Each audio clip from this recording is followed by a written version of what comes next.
My name is Waverly, and people used to call me the dependable one. I was the single mom who brought homemade cookies to school events, stayed after class to help students, and never said no when my family needed something. I thought that loyalty was my greatest strength. Turns out, it almost destroyed me. The storm really began long before that day in the hospital. My daughter, Piper, had been noticing cracks in the perfect family portrait for months. She was only 8, quiet, but razor-sharp. She picked up on things the rest of us ignored, like the way Grandma Loretta praised James for the smallest achievements, but ignored me entirely, or the way Carmen, his wife, avoided answering certain questions at family dinners. James was the golden child. Star quarterback, successful businessman, the one who got all the attention, the admiration, and the benefit of the doubt. His life looked flawless from the outside: luxury cars, charity galas, a picture-perfect marriage. Meanwhile, I was scraping by as a teacher, driving a 10-year-old Honda, clipping coupons, and raising my daughter alone. But I never complained. I thought family was supposed to be about showing up, no matter what. That illusion shattered the day I agreed to give him my kidney. Pressure didn't come from James, it came from Loretta. My mother made family duty sound like a sacred oath, and refusing felt like committing treason. She said James deserved this chance because he was special, because his life was worth protecting at all costs. I was expected to risk everything without question. But Piper had been listening, watching, gathering her own secret evidence like a tiny detective. And when the moment came, when I was lying on that cold operating table, surrounded by doctors preparing to put me under, she burst through the doors and shouted the truth no one else had dared to face. Uncle James doesn't need her kidney because he's sick. He needs it because he ruined his own. The room went still. The surgeon froze, scalpel in hand. Nurses exchanged confused looks. My heart hammered against my ribs as Piper's words poured out. She told everyone about the overheard phone calls, the whispered conversations, the late-night arguments between James and Carmen. She revealed what no one wanted to admit: James wasn't a tragic patient. He was a drug dealer who'd destroyed his own body with addiction and greed. In that instant, the curtain lifted. The perfect son, the pride of the family, was nothing but a fraud. Loretta's empire of favoritism crumbled in front of everyone. My parents, the doctors, Carmen, no one could deny the truth any longer. I almost gave my kidney to a man who used people like poker chips, who built his empire on lies and poison. And my own mother would have let me. That's when I understood. Family loyalty had been weaponized against me. Revenge didn't come in the form of shouting or violence. It came from standing up. I refused the surgery.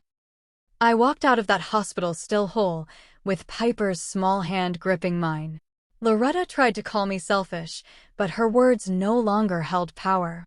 For the first time, she had to face the shame of backing the wrong child. James's world collapsed without my sacrifice.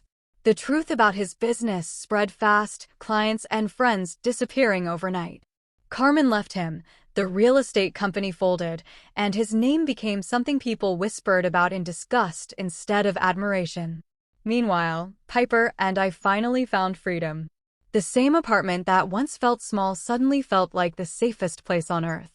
It wasn't wealth or reputation that mattered, it was knowing that I hadn't been broken by them.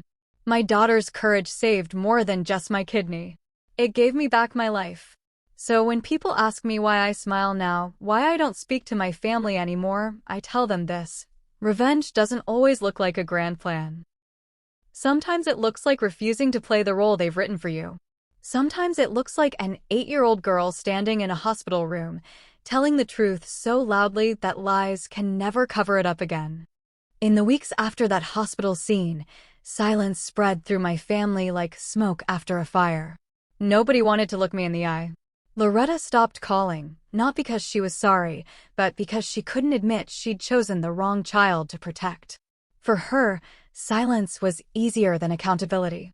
James, though, his collapse wasn't quiet. It was spectacular. Within days, whispers started to slip through our small town. The successful developer wasn't so successful anymore. Old business partners came forward with stories of shady deals, unpaid debts, and nights out where James's temper turned violent. It was like everyone had been waiting for permission to finally say what they really thought about him. His clients backed out one by one. Investors demanded answers. Even Carmen, who had spent years smiling through gritted teeth, filed for divorce. The beauty queen who once played hostess at his mansion walked away with the kids, the car, and the last shred of his respectability. And me? I didn't lift a finger.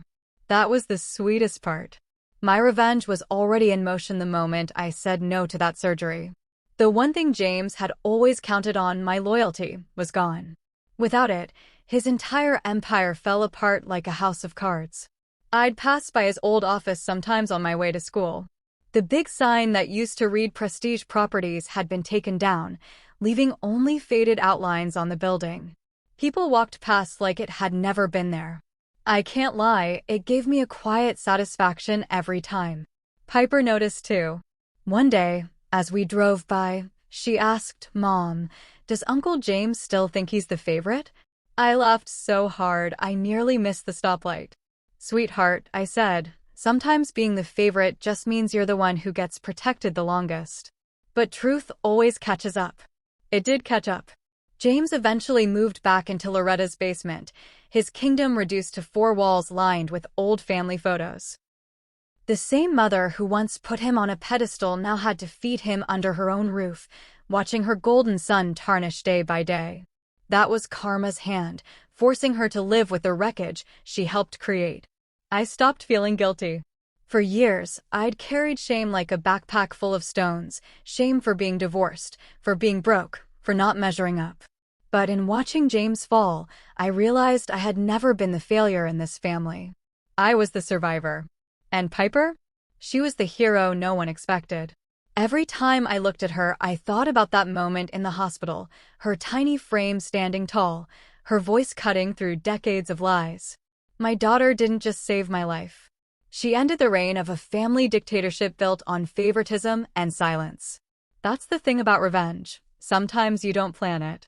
Sometimes you just stop letting other people write your story, and the universe handles the rest. Months turned into a year, and by then the dust had settled. Or maybe it just shifted. James was no longer the man people admired at Rotary luncheons or real estate galas. He became a cautionary tale. Parents whispered his name to their teenagers when warning them about drugs and bad decisions. His once shiny Tesla was repossessed and replaced by an old pickup that coughed smoke at every stoplight. Even then, he drove it like he still owned the world, but everyone could see the truth. Loretta clung to denial as long as she could. She told anyone who would listen that her son had been targeted by jealous business partners, that his downfall wasn't his fault. But people knew better. And the irony wasn't lost on me. She spent so many years pushing me to sacrifice for James, yet she was the one who ended up sacrificing her reputation, her money, and her peace of mind to prop him up. Meanwhile, Piper and I grew lighter. Freer. The weight of being invisible in our own family was gone. Without Loretta's shadow looming, we created our own traditions. Thanksgiving, just the two of us. Spaghetti nights that ended in flower fights. Saturday morning walks to the farmer's market where Piper picked out the brightest sunflowers for our kitchen table. Sometimes, late at night, I'd sit at that little round table with my cup of tea and think about how close I'd come to giving away a part of myself for someone who didn't deserve it. That scar on my side, the one I never got, wasn't a wound. It was proof that I'd finally chosen myself.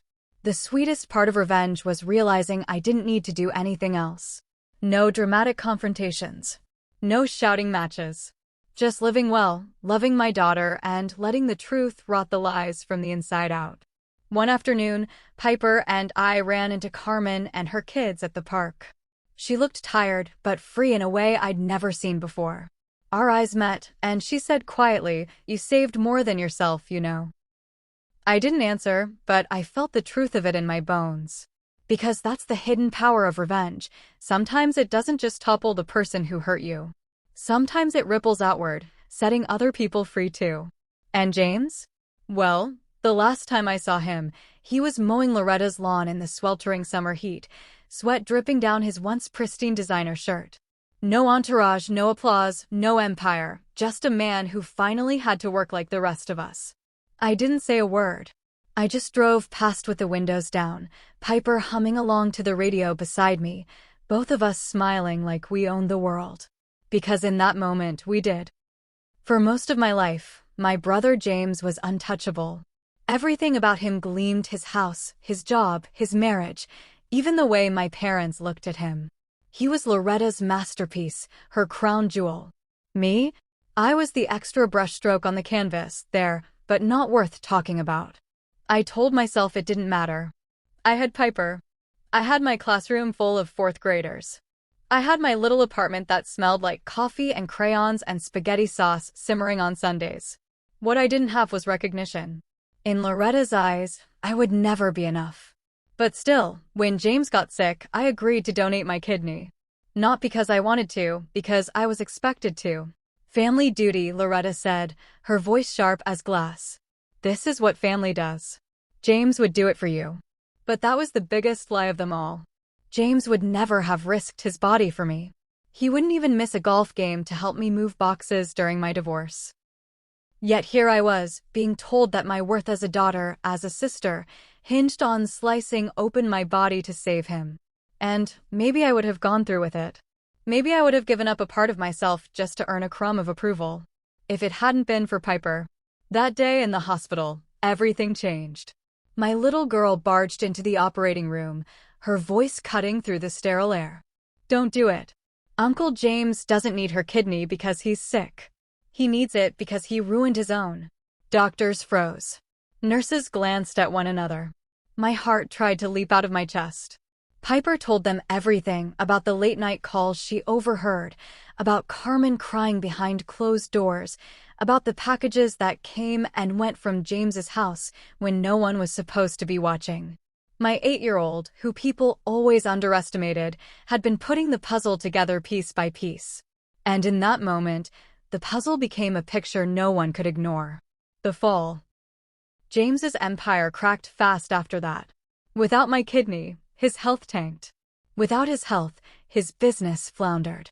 And when the whispers of drugs and shady dealings turned into full-blown rumors, clients fled like rats off a sinking ship. Carmen filed for divorce. Investors demanded their money back.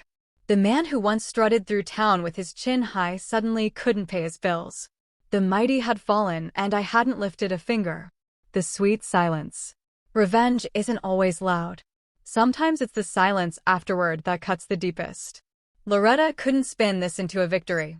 She couldn't dress James up in excuses forever. People had seen too much. She stopped calling me. At first, I thought it would hurt. But the truth?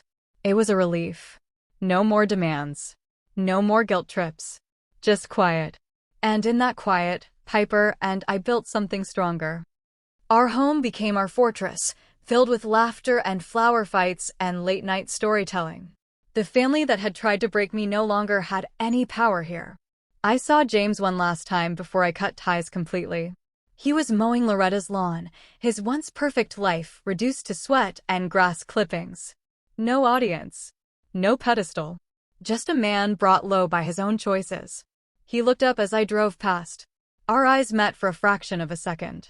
For the first time in my life, I didn't feel small standing in a shadow. I felt free. People ask me sometimes if I hate my brother, if I hate my mother, if I do it all differently if given the chance. But the truth is, I don't waste my energy hating them anymore. Because revenge had already been served, by time, by truth, by karma. The real victory isn't their downfall. It's my survival. It's Piper's courage. It's the fact that, when the pressure came to give away a piece of myself for someone unworthy, I finally chose me. That's the kind of revenge that lasts a lifetime.